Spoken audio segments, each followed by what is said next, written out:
কিন্তু তুমি আমাকে চিনতে পারলে না। তাহলে আমাকে তুমি দাওনি? বলে তোকে দিইনি, তুই চলে যা। কৃষ্ণ বলে তাহলে চলে যাই। বলে যা, চলে যা। ফিরছি। জগৎ বলে কে আছিস, আর এক থালা খিচুড়ি দিয়ে যায়, এটা এটো করে দিয়ে গেছে। ভগবান মনে মনে বলে আমি মুখ দিলে প্রসাদ হয়, বলে এটো কই বাদ নেই, যে যেমন বোঝে কি তাই তো চলে যাচ্ছে। আবার এক থালা খিচুড়ি নিয়ে আবার কৃষ্ণকে নিবেদন করে বলছে হে কৃষ্ণ এটাকে প্রসাদ করে দাও। যেই বলেছে কৃষ্ণ মন্দির থেকে চলে যাচ্ছিল, আবার ব্যাক করেছে, আবার গিয়ে খিচুড়ি খেয়েছে। বলে আবার খেলি? বলে বারে বারে ডাকছো হে, বারে বারে ডাকছো হে,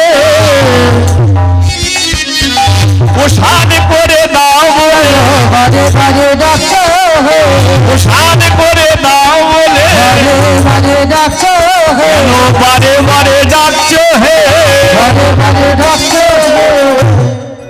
জগৎ বলে ভাই তোর কোনো দোষ নয়, দোষটা আমার। কেন জানিস? তোর নাম কৃষ্ণ, আমি ডাকছি এই কৃষ্ণকে, এ শুনতে পাচ্ছে না, তুই শুনতে পাচ্ছিস, আর শুনতে পেয়ে খিচুড়ি খেয়ে চলে যাচ্ছিস। দাঁড়া আগে তোর পেটের খিদে মেটাই, তারপর একে দেবো। ভগবান বলে আমাকে দিলি ওকে দেওয়া হয়ে যাবে। এই কে আছিস, পদ্ম পাতায় খিচুড়ি নিয়ে আয়। কি মজা দেখুন, পদ্ম পাতায় খিচুড়ি নিয়ে কৃষ্ণকে দিয়েছে, আর কৃষ্ণ খিচুড়িটা নিয়ে বলে আমি তো একা আসিনি, তবে কে এসেছে? আমার বন্ধু এসেছে। বল ডাক তোর বন্ধুকে ডাক, একসঙ্গে ঝামেলা মেটাই। এই দুঃখী আয়, দুঃখী। দুঃখী এসে কৃষ্ণর পাশে দাঁড়িয়েছে। এটা তোর বন্ধু? বলে হ্যাঁ বন্ধু। এই পদ্ম পাতায় খিচুড়ি দে। যেই পদ্ম পাতায় খিচুড়ি দিতে গেছে, কৃষ্ণ বলে আমি পদ্ম পাতায় খেতে পারি, আমার বন্ধুকে কি খাওয়াতে পারি? তাহলে তোর বন্ধুকে কিসে খাবি? ওর জন্য একটা সোনার থালা এনেছি, দাও সোনার থালা দাও। এই হচ্ছে ভগবান। ভগবান 50টা নয়, ভগবান 500টা নয়, ভগবান একটাই, একটাই। আর কেউ যদি ভগবানের দিকে এক পা বার করে, ভগবান 10 পা এগিয়ে আছে। ভগবানকে আপনি যদি 2 হাতে দিতে পারেন, সে হাজার হাজার হাত দিয়ে আপনার ইচ্ছা পূর্ণ করবে। আজকে নিজে পদ্ম পাতায় নিয়েছে, দুঃখীকে সোনার থালায় দিয়েছে। দুঃখী সোনার থালায় খিচুড়ি নিয়ে বলে কৃষ্ণ এবার খাবো তো? বলে এখানে খাবো না, চ ফাঁকা মাঠে খাবো। ফাঁকা মাঠে দুজনে বসেছে, কৃষ্ণ পদ্ম পাতায় খাচ্ছে, দুঃখী কাঁদছে। কৃষ্ণ বলে তুই কাঁদছিস কেন? দুঃখী বলে জানিস কৃষ্ণ, আমরা তো ডাল ভাত খাই, নুন ভাত খাই, পান্তা ভাত খাই, এত সুন্দর খিচুড়ি কোনোদিন খাইনি। খেতে গিয়ে না মায়ের কথা মনে পড়লো, মাকে যদি একটুখানি খিচুড়ি দিতাম। কৃষ্ণ বলে তাহলে থালা রেখে দে, থালা রাখ, সন্ধ্যেবেলা তোর মা আনতে আসবে, থালা নিয়ে চলে যাবে, দুজনে খিচুড়ি খাবে। দুঃখী বলে তাহলে এখন আমি কি খাবো? বলে পদ্ম পাতায় দুজনে খাবো, চলাই।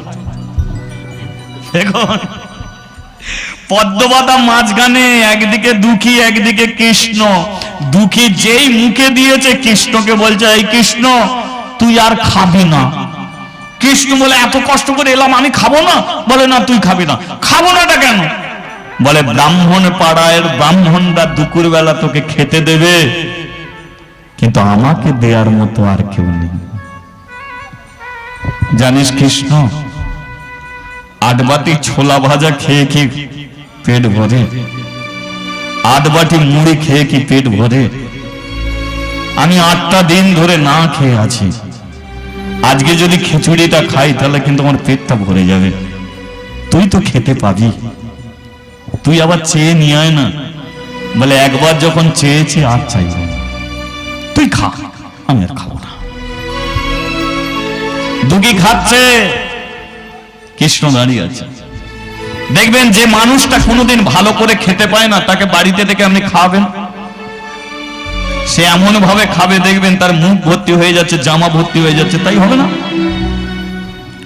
দুঃখী কোনোদিন ভালো মন্দ জিনিস খায়নি, আজকে এমন খিচুড়ি খাচ্ছে, তার মুখ ভর্তি হয়ে যাচ্ছে, জামা ভর্তি হয়ে যাচ্ছে। কৃষ্ণ কাঁদছে যে দুঃখী রে, তোর এদিন আমি আর রাখবো না। যে ব্রাহ্মণরা তোকে নামিয়ে দিল কদম গাছের নিচে, ওই ব্রাহ্মণরাই তোকে মন্দিরে তুলে দেবে। তোকে আর খালি পেটে থাকতে হবে না, তোকে ঝড় বৃষ্টি মাথায় নিয়ে কদম গাছের নিচে থাকতে হবে না, তুই মন্দিরে উঠবি। যে ছোট জাত বলে তোদের দূরে সরিয়ে দিল, আমি এর জাত রাখবো না, এর জাত আমি ভেঙে দেবো। এবারে খিচুড়ি খেয়েছে, দুঃখীকে সোনার থালা দিয়েছে। সোনার থালা নিয়ে দুঃখীকে এই কদম গাছের নিচে তোকে বসিয়ে দিয়ে যাচ্ছি, ঠিক আছে? সন্ধ্যেবেলা মা এলে থালা নিয়ে চলে যাবি, এখন আমি মন্দিরে যাচ্ছি। কি মজা দেখুন, দুঃখীকে বসিয়ে দিয়ে কৃষ্ণ যেই মন্দিরের দিকে তাকিয়েছে, কৃষ্ণ বলে দুঃখী তুই দেরি করে দিলি। বলে কেন? বলে ওই দেখ পূজারী ব্রাহ্মণ আমাকে সেবা দেবে বলে মন্দিরের দরজা খুলতে আসছে, এখন আমি মন্দিরে ঢুকি কি করে বলতো? দুঃখী বলে তোর তো ঘর পেছন দিক দিয়ে ঢুকে পড়, ঘর তোর পেছন দিক দিয়ে ঢুকে পড়। কৃষ্ণ বলে কিনা তোর জন্য পেছন দিক দিয়ে ঢুকতে হবে। কি মজা দেখুন, এবারে কৃষ্ণ মন্দিরের পেছন দিক দিয়ে ঢুকতে যাচ্ছে, আর যেই ওপর থেকে ভেতরে নিচে পড়েছে, পূজারী ব্রাহ্মণ বলে ভেতরে এমন শব্দ উঠলো কি করে? তাড়াতাড়ি করে দরজা খুলি কৃষ্ণর দিকে তাকিয়েছে, তাকিয়েই বলে কেন ও আমাদের তো ভগবানকে চুরি করে নিয়ে চলে যেতে চাইছিল ওই মুজিপাড়ার ছেলেগুলো, ওদের ঘরে মন্দিরে উঠতে দেয়নি, তাই কেমন চুরি করে নিয়ে যাচ্ছিল। দেখেছো? কি দেখে বুঝলাম জানো? ভগবান যেমন করে দাঁড়ায় আজকে উল্টো পাল্টা পা করে দাঁড়িয়ে আছে। দেখেছো? ভগবান তো বেঁকে দাঁড়ায়, বেঁকে দাঁড়ালে খুব লক্ষ্য করে দেখবেন তার ডান পাটা আগে থাকে, বাঁ পাটা পিছিয়ে থাকে, তাই তো? ডান পা আগে, বাঁ পা পিছিয়ে। আর আজকে ভগবান তাড়াহুড়ো করে দাঁড়াতে গিয়ে বাঁ পা দিয়েছে, আগিয়ে ডান পা দিয়েছে। পূজারী ব্রাহ্মণ বলে যার ডান পা আগে থাকে তার বাঁ পা আগে গেল কি করে? তাহলে ওই মুচিপাড়ার ছেলেগুলো ভগবানকে জানলা ভেঙে তুলে নিয়ে চলে যাচ্ছিল, যেই দরজা খুলেছি তাড়াহুড়ো করে বসাতে গিয়ে উল্টো পাল্টা পা করে বসে দিয়ে গেছে। ভগবান মনে মনে বলে না গো ঠাকুর মশাই, কেউ উল্টো পাল্টা পা করেনি, দুঃখীর জন্য আমার ডিজাইন চেঞ্জ হয়ে গেছে। ওই ছেলেকে নিয়ে পড়েছি, ওর জন্য চেঞ্জ। এবারে পূজারী ব্রাহ্মণ আবার পাটাকে ঠিক করে দিয়েছে, দেওয়ার পরে থালার দিকে তাকাচ্ছে, যে থালায় ভগবানকে সেবা দেয়। থালা খুঁজে পাচ্ছে না। রাধারানী বলছে হ্যাঁ গো থালা কোথায় গেল? কৃষ্ণ বলে থালা তো দুঃখীর কাছে পড়ে আছে। দেখেছো? থালা তোমাকে দিলাম, থালা তো মন্দিরে নিয়ে আসবে, ওই থালায় তো প্রত্যেকদিন তোমাকে খেতে দেয়। এবার থালা যদি না খুঁজে পায়, এবার দুঃখীর কাছে থালা পেলে দুঃখীর কি হবে বলো? কৃষ্ণ বলে ওর মার হবে, ও চোর বলে মারবে। রাধারানী বলল তুমি কিছু করবে তো? কৃষ্ণ বলে मैं हूं কৃষ্ণ, রাধে দেখে যাও আমি কি করি। বলিয়ে রাধা মাধবে কি? তোমরা কেউ থালা চুরি করেছো কি? পূজারী ব্রাহ্মণ বেরিয়ে এসে তদন্ত করছে, তদন্ত করো, মন্দিরের থালা চুরি হয়ে গেছে, কে চুরি করেছে তদন্ত করো। সবাই বলছে না না না না আমরা কেউ চুরি করিনি, কিন্তু দুঃখী যার কাছে থালা তার কোনো চিন্তা নেই, তাকিয়ে আছে সূর্যের দিকে, কখন সন্ধ্যা হবে, মা আসবে আমায় বাড়ি নিয়ে যাবে, দুজনে মিলে খিচুড়ি খাবো পেটটা পুরে। কৃষ্ণ গোপাল আমার মদন গোপাল, গিরিধারী লাল আমার যশোদা দুলাল। কৃষ্ণ গোপাল মদন গোপাল, গিরিধারী লাল আমার যশোদা দুলাল। কৃষ্ণ গোপাল মদন গোপাল, গিরিধারী লাল আমার যশোদা দুলাল। কৃষ্ণ গোপাল মদন গোপাল গিরিধারী লাল আমার যশোদা দুলাল। জনম জনম ধরে বন্ধু রূপে পাই যেন কৃষ্ণ তোকে।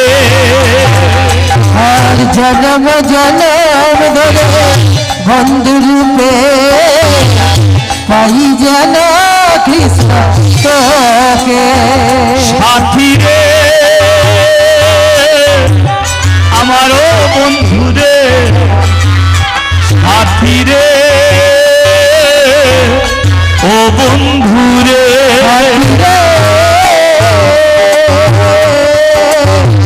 ও বন্ধু রে সাথী রে ও বন্ধু রে। আমার কৃষ্ণ গোপাল মদন গোপাল গিরিধারী লাল আমার যশোদা দুলাল। কৃষ্ণ গোপাল মদন গোপাল গিরিধারী লাল আমার যশোদা দুলাল। বলিয়ে রাধা মাধবে কি থালার সন্ধান পেল কি?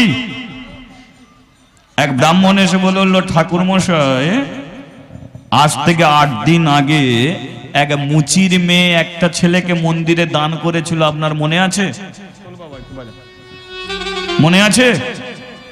পূজারী ব্রাহ্মণ বলল, হ্যাঁ সে তো মনে আছে, কিন্তু ছোট জাতের ছেলে বলে তাকে মন্দিরে তুলতে দেয়নি, তাই কদম গাছের নিচে বসে দিয়েছি।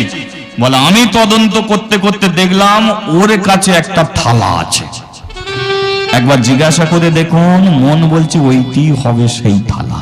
বলিস কি রে, ওর কাছে থালা?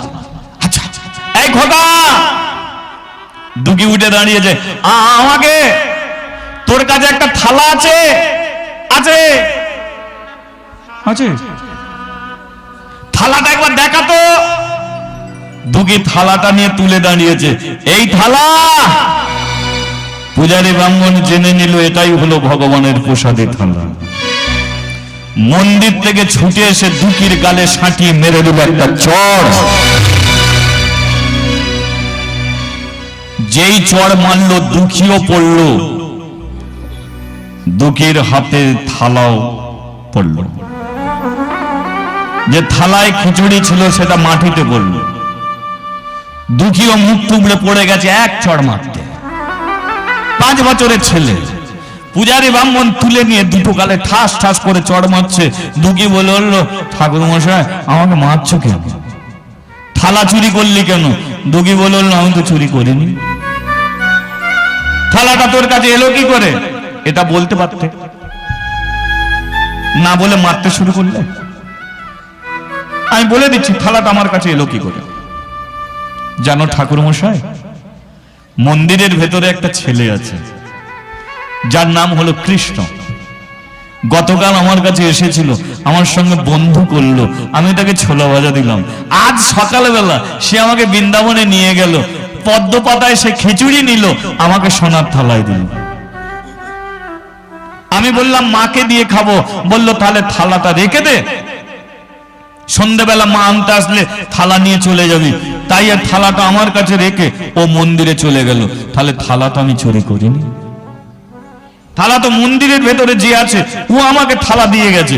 ওহ, সাজিয়ে সাজিয়ে এত মিথ্যে কথা। মন্দিরের ভেতরে যে থাকে ও কৃষ্ণ ভগবান, ও পাথর, ও মূর্তি। ও খেতে পারে না, ও চলতে পারে না, ও হাঁটতে পারে না, ও কি করে তোকে থালা দেবে? বিশ্বাস করো ওই আমাকে থালা দিয়ে গেছে। আবার বিশ্বাস করতে বলছিস? তোদের বলে ওই তারে ছোট জাত, তোরা মুচির ছেলে, তোদের ঘরে কেন মন্দিরে তুলতে দেয়নি? তোদের মেরে ফেললে। পূজারী ব্রাহ্মণ, আমরা গরিব হতে পারি, আমরা ভিখারি হতে পারি, আমরা ছোট জাতের মানুষ হতে পারি, কিন্তু চোর আমরা নয়। আমি জানি আঙুল ওঠে সবচেয়ে গরিবের দিকে, আঙুল ওঠে। দেখবেন বড় লোকের বাড়িতে চুরি যদি যায় সর্বপ্রথম আঙুল কাদের দিকে উঠবে? তাদের বাড়িতে যারা কাজ করে তাদের দিকে উঠবে না কেন? ওরা গরিব, ওরা ভিখারি, পেটের দায়ে ওদের কাজ করতে আসছে। তদ্রুপ দুঃখী বলে হলো, আমি তো মুচির ছেলে, আমি গরিব, আমি ভিখারি বলে তাই আমাকে তোমরা মারছো, আমাকে চোর বলে তোমরা মারছো, আমার কথা বিশ্বাস হচ্ছে না। আমি তো বলছি মন্দিরের ভেতরে যে আছে আমাকে থালা দিয়ে গেছে, কেন আমার কথা শুনছো না? মারতে মারতে আমার দুটো গালকে লাল করে দিবে, খিচুড়িটা মানি দিবে। এই শোন, মন্দিরের ভেতরে যে আছে সে যদি তোকে থালা দিয়ে যায়, তাহলে তুই এখানে দাঁড়িয়ে তাকে ডাক, নিশ্চয়ই আবার আসবে, এসে বলবে যে হ্যাঁ আমি থালা দিয়েছি, তুই ডাক। দুঃখীর কত সরল মন, বললো হ্যাঁ এটা বলতে পারতো। তার আগে মারতে শুরু করলে আমি ডাকলেও আসবে না কেন? অবশ্যই আসবে, আসবে। এখানে দাঁড়াও, এক্ষুনি আমার বন্ধু কৃষ্ণ আসছে। ডাক দিয়েছে কদম গাছের নিচে দাঁড়িয়ে, কৃষ্ণ রে, কৃষ্ণ রে, কৃষ্ণ একবার মন্দির থেকে বেরিয়ে আয়। থালা তুই দিয়েছিস আর এরা আমাকে চোর বলে খুব মারছে, আমি কেন চোর সাজবো? তুই তো থালা দিয়েছিস, সমাজের বুকে কেন আমি চোর হব? আয় বলে যা, থালা তুই দিয়েছিস। রাধারানী বলে উঠলো, কি গো তোমাকে ডাকছে, থালা তুমি দিয়েছো আর দুঃখীকে মারছে, যাও তুমি বলে এসো যে থালা তুমি দিয়েছো। কৃষ্ণ বলে উঠলো, রাধে হাজার বার বলল আজ আমি মন্দির থেকে যাব না, না গেলে তো দুঃখীকে চোর বলবে, বলবে জানি, কিন্তু রাধে তুমি আমাকে আজকে যেতে বলো না, কারণ আজকের দিনকে যে পূজারী ব্রাহ্মণ ওর গালে ঠাস ঠাস করে চর মারলো, ওই পূজারী ব্রাহ্মণ ওকে মন্দিরে তুলে দিয়ে যাবে। আজকে এই জাত আমি রাখবো না, আজকে ব্রাহ্মণ চন্দার মুচি মেথর বাগদিকে আমি এক রাস্তায় টেনে আনবো। যে ব্রাহ্মণরা কোনোদিন এই মন্দিরের অধিকার দেয়নি ছোট জাতের মানুষদের, আজকে ওরা সেই অধিকার পাবে। তাই রাধে আমি যেটা করতে চাই আমাকে করতে দাও, বাধা দিও না। কৃষ্ণ দাঁড়িয়ে আছে, এ পূজারী ব্রাহ্মণ বলল, দেখলি চুরি করবি তুই আর দোষ দিবি তাকে? ওরে ও কোনোদিন হাঁটতে পারে? এতবার কে আছিস, একে কদম গাছের সঙ্গে দড়ি দিয়ে বাঁধ। চোর অপবাদ দিয়ে 5 বছরের দুঃখীকে কদম গাছের নিচে দড়ি দিয়ে বেঁধে দিয়েছে হাতে পায়ে, আর দড়ি দিয়ে বেঁধে চোর মনে করে কেউ পেটে লাথি মেরে গেছে, কেউ বুকে লাথি মারছে, কেউ চুলের মুঠি ধরে টানছে, দুঃখীর মুখ দিয়ে রক্ত উঠছে। দুপুর বেলা মারতে শুরু করেছে, সন্ধ্যা হয়ে গেছে। যে যেমন করে কিল চড় লাথি ঘুষি ছেলেটাকে মেরে গেছে, সন্ধ্যেবেলা পূজারী ব্রাহ্মণ বলল, আর মারিস না, সন্ধ্যে আরতি করতে হবে।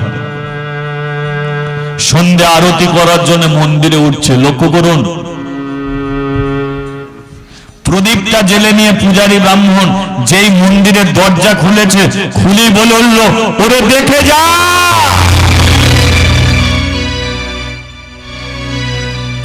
সমস্ত ব্রাহ্মণরা মন্দিরে উঠে এলো, এসে কি দেখলো জানেন?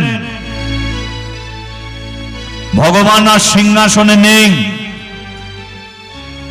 সিংহাসন ছেড়ে দিয়ে ঠাকুর ঘরের মেঝেতে মুখ থুবড়ে পড়ে আছে।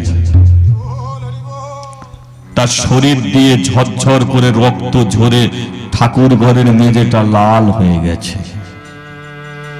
পূজারী ব্রাহ্মণ এই দৃশ্য দেখে বলল, ও সত্য, আমি মিথ্যা। ছেলেটা অনেক করে বলেছিল ও চুরি করেনি, কিন্তু এখন মন বলছে ছেলেটা সত্যিই চুরি করেনি।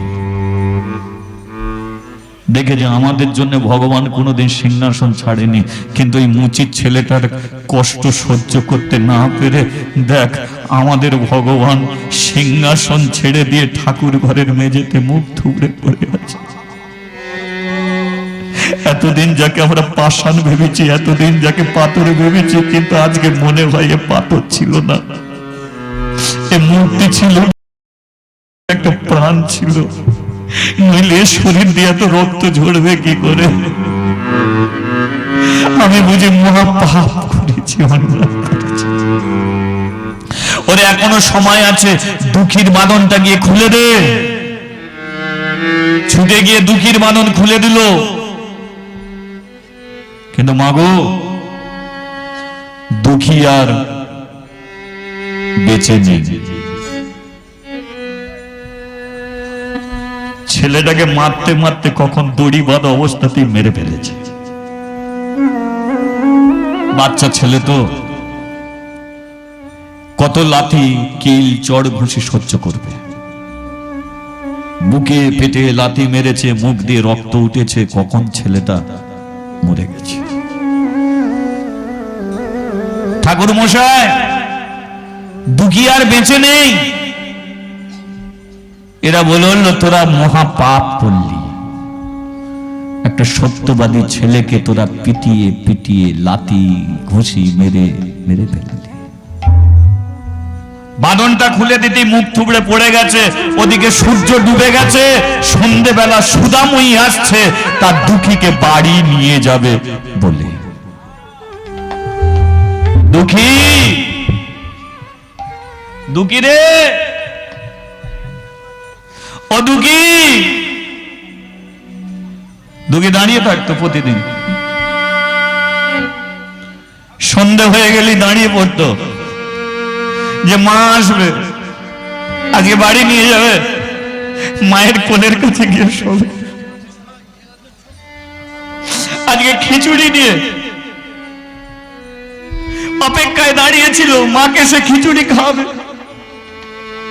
কিন্তু খিচুড়িটা মাটির সঙ্গে মিশে গেছে, দুঃখীও মাটিতে মুখ তুবড়ে পড়ে পড়ে আছে। সুদাময়ী ডেকে ডেকে আসছে, দুঃখী,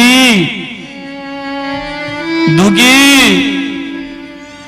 কিরে আজকে কোথা গেলি? চ ঘরে যাবি তো? পূজারী ব্রাহ্মণ এসে বলল, সুদাময়ী,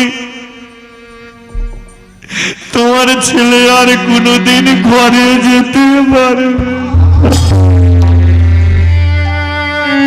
কি ঠাকুর মশাই, আপনি কাঁদছেন কেন? আমার দুঃখীর কি হয়েছে? তো দুঃখী আর বেঁচে নেই, আমরা তাকে পিটিয়ে পিটিয়ে মেরে ফেলেছি, ওকে চোর বলে আমরা মেরে ফেলেছি। সুদাময়ী বলল, এক তো কদম গাছের নিচে দাঁড় করিয়ে দিলে, তাও আমার ছেলেটাকে বাঁচিয়ে রাখলে না, তাও ছেলেটাকে পিটিয়ে পিটিয়ে এমনি করে মেরে দিলে।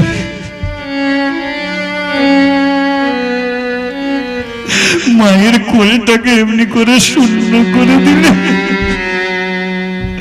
একবার দুঃখীর কাছে যাবো, জানা ওই তো দুঃখী ধরে মরে মরে। সুদাময়ী এসে দেখলো তার দুঃখী মাটিতে পড়ে আছে, মুখ দিয়ে তখনও রক্ত উঠছে। কাপড় দিয়ে রক্তটাকে মুছিয়ে দুঃখীর মাথায় হাত বুলিয়ে দিচ্ছে, দুঃখী ঘুমিয়ে পড়েছিস? চল না ঘরে যাবে, চল না, তোকে ঘরে নিয়ে যাও। তোর খুব পেটে বুকে লাথি মেরেছে না? লাথি যখন মারছিল তোর খুব কষ্ট হচ্ছিল না? আমাকে মা মা বলে ডেকেছিস, কিন্তু দেখ আমি তো আসতে পারিনি।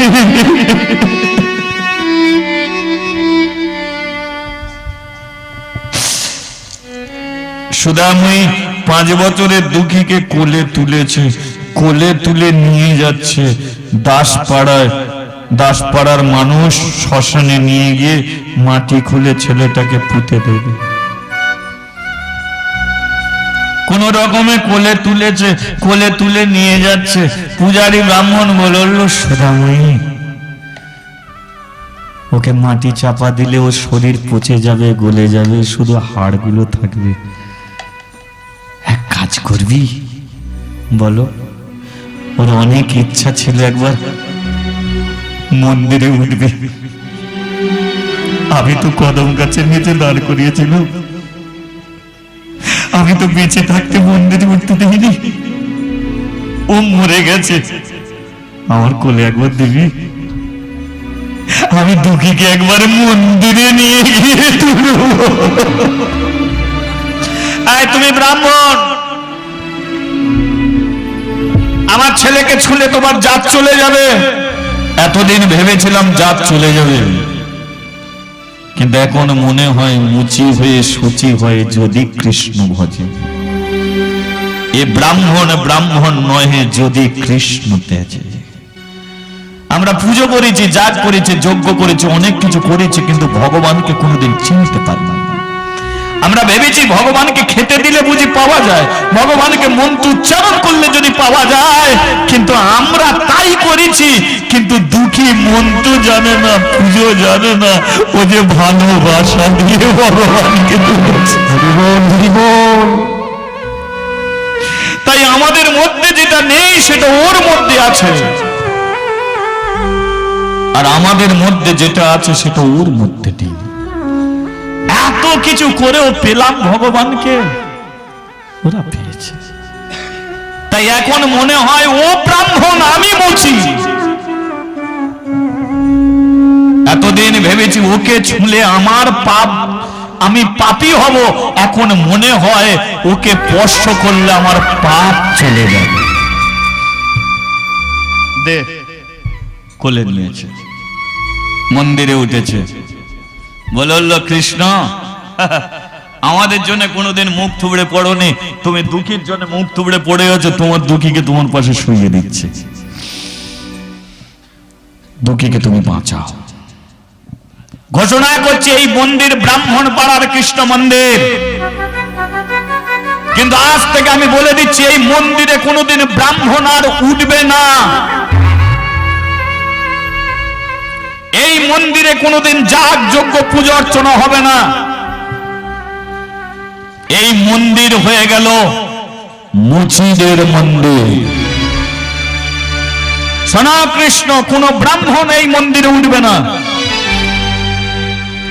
দুঃখীকে তুমি বাঁচিয়ে দাও, প্রমাণ করে দাও তুমি ভক্তের ভগবান। দুঃখী যদি বাঁচে মন্দিরের দরজা খুলবে, আর দুঃখী যদি না বাঁচে মন্দির চিরতরে বন্ধ হয়ে থাকবে। সমস্ত ব্রাহ্মণ মন্দির ছেড়ে চলে গেল, মন্দির ছেড়ে চলে গেল। সুদাময়ী বলল ঠাকুর মশাই আমি একবার মন্দিরে উঠবো। পূজারী ব্রাহ্মণ বলল এবার আমরা নামবো, তোরা উঠবি। আয়, সুদাময়ী মন্দিরে উঠেছে, দরজা খুলেছে, দেখতে পেল তার দুঃখী শুয়ে আছে, কৃষ্ণ মুখ থুবড়ে পড়ে আছে। সুদাময়ী বলল মুখ থুবড়ে অভিমান করে পড়ে আছে আমার ছেলেটাকে নিয়ে, কি রাগলে আমার জীবনে, স্বামী গেল, ছেলে গেল, তবু রয়ে গেলাম আমি। যা কিছু দিয়েছিলে সব তুমি নিলে,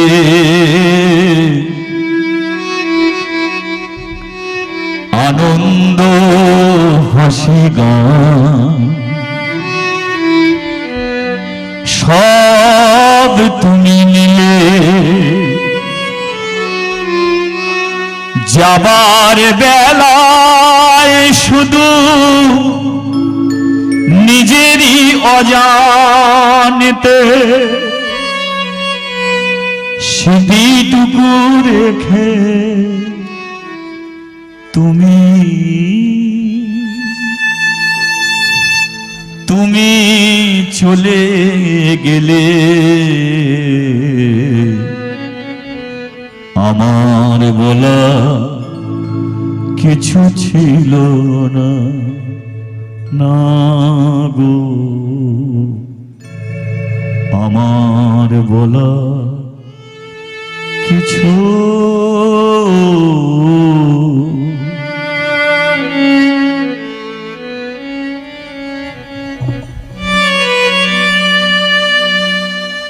মন্দিরে বসে থেকে সুদাময়ী মরে গেল। শেষ প্রার্থনা ভগবানের কাছে জানিয়ে সেও মরল, দুঃখীও মরল। কৃষ্ণ রাত্রিকালে উঠেছে, ডাক দিল, দুঃখী ওঠ, এসো রাধে। আমি বলেছিলাম ওই পূজারী ব্রাহ্মণ মন্দিরে তুলে দিয়ে যাবে, দেখো তুলে দিয়ে গেছে।